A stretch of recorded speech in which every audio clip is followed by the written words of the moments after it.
Bonjour Madame le Professeur. Aujourd'hui, la formule reine de la génétique, les chromosomes. Qu'est-ce que c'est qu'un chromosome? Alors, un chromosome, c'est une très très grosse molécule. Elle est tellement grosse qu'on peut l'observer au microscope. Mais alors, vous êtes un chercheur, vous l'avez déjà vu? Ah oui, tout à fait. Oui, Ah, oui. mais ça ressemble à quoi? Ça ressemble à des petits bâtons. Des petits bâtons, en général, ils sont noirs quand on les observe, qui sont dans le noyau des cellules et qui sont principalement constitués d'ADN. D'accord. Et les chromosomes, c'est ce qui nous sert à transmettre des choses à notre enfant, le père et la mère qui transmettent des choses à l'enfant. Alors, il y a une espèce de salade niçoise des chromosomes. Oui, dans tous les organismes qui ont une reproduction sexuée, on reçoit la moitié de nos chromosomes de notre père et l'autre moitié de notre mère. Donc, dans l'espèce humaine, nous avons 23 paires de chromosomes. Pour chacune des paires, on en a reçu une copie de la mère et une copie de notre père.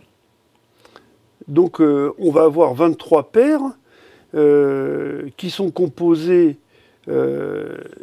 pour chaque paire, de celle du père et de celle de la mère. Donc on en a forcément 23 qui ont disparu de chez son père et 23 qui ont disparu de chez sa mère. Et on en a récupéré que la moitié pour recomposer les paires de chromosomes. Oui, parce que ce qui est important, le nombre de chromosomes, c'est la caractéristique d'une espèce. Dans l'espèce humaine, on en a 23 paires. Chez la tomate, il y en a 12 paires. Chez la carpe, il y en a 100 paires. Et à chaque génération, il faut garder ce nombre constant. Donc forcément, quand on fabrique nos cellules germinales, donc les spermatozoïdes ou les ovules, on va réduire de moitié le nombre de chromosomes qu'il y a dans ces cellules pour n'en transmettre chaque parent que la moitié à son enfant et reconstituer le nombre de l'espèce chez chaque enfant. Et ça arrive dans un noyau, le noyau initial qui va ensuite devenir le fœtus. Alors, lorsque les cellules germinales, spermatozoïdes et ovules se rencontrent, donc la fécondation, là, ça reconstitue le nombre normal de chromosomes de l'espèce.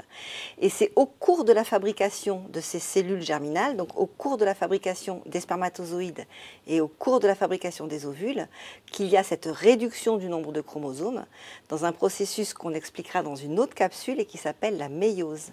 D'accord, Madame le Professeur. Merci beaucoup.